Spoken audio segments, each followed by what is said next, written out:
Princess Kate and Prince William have consistently proven themselves to be two of the most popular members of the royal family, both at home and abroad.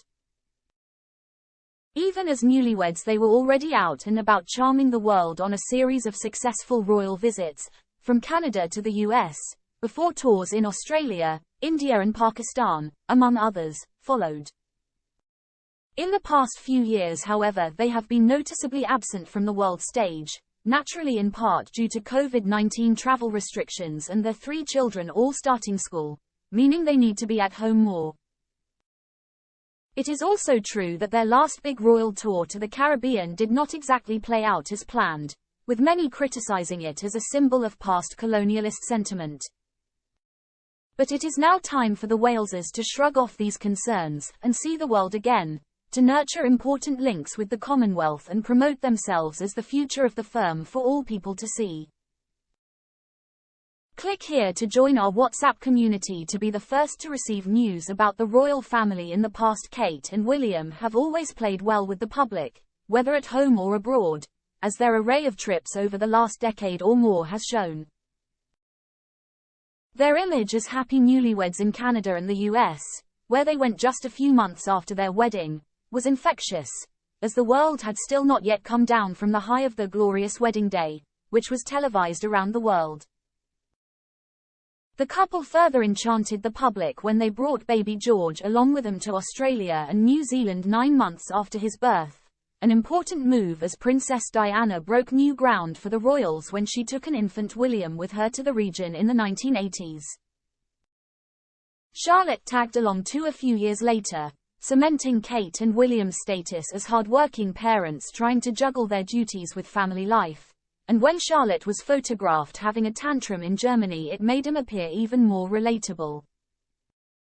Diplomacy and maintaining international friendships is of course the major reason for these visits, but it cannot be overstated how seeing the Prince and Princess of Wales as normal and accessible future monarchs will help the firm boost its standing in all countries they visit.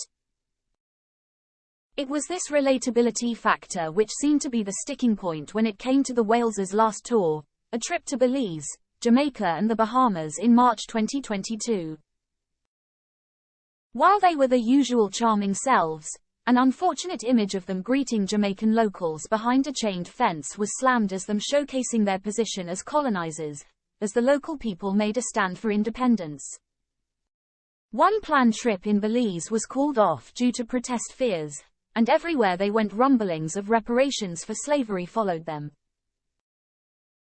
It seemed that the royals in this part of the world had come to be seen as at best outdated, and at worst a symbol of the tragic and painful history of racism and colonization that the Caribbean nations wish to put behind them. Australia too has seen a growing movement for republicanism, with another referendum on the question all but guaranteed if Anthony Albanese wins another term in office. Fortunately, the royals took prompt steps to address the concerns raised in the Caribbean, as in a speech in Jamaica, William expressed his profound sorrow for the appalling atrocity of slavery. He said, "Slavery was abhorrent and it never should have happened. I strongly agree with my father, the Prince of Wales, who said in Barbados last year that the appalling atrocity of slavery forever stains our history."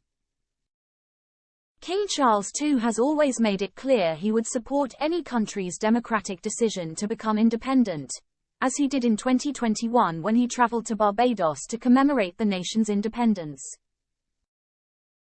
If countries such as Australia and Canada also decide to leave the monarchy behind, it will undoubtedly be a blow for the king, but the firm will be doing the right thing by moving with the times and not hearkening back to the distant kings and queens of old.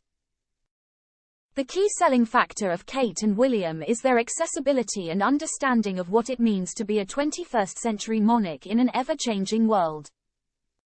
Which is why it is so vital for them to start touring the world again and promoting the Wales brand as an international one once more.